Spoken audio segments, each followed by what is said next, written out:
বৌদি, আমি আর স্বামীর ঘর করব না। কেন, কি হয়েছে? দুধের বাচ্চা থাকতে থাকতে আমাকে নাকি আবার বাচ্চা নিতে হবে। শারীরিক অত্যাচার? আমার একটা মাত্র ননদ। আই পদ্মা। হ্যাঁ বৌদি। আই কাল থেকে তোকে আর কাজে আসতে হবে না, সব কাজ আমার ননদ করে নিতে পারবে। ঠিক আছে, 2 গামলা কাপড় ভেজানো আছে, ধুয়ে নিতে বলুন। যাও, কাপড়গুলো ধুয়ে ঘরটা মুছে রান্নাটা চাপিয়ে দাও। তাহলে আমার আপন কে? এই রাধা, তুমি সংসার করবে না, বাপের বাড়ি চলে এসছো, ঠিক আছে। এই দুধের বাচ্চাকে কেন রেখে এসছো? তুমি জানো না এর রাতে করে চোষা অভ্যাস আছে? হ্যাঁ, তা তোমার কি চুষেছে?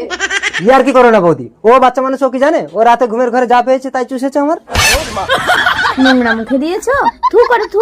আমার ননদকে আর পাঠাবো না।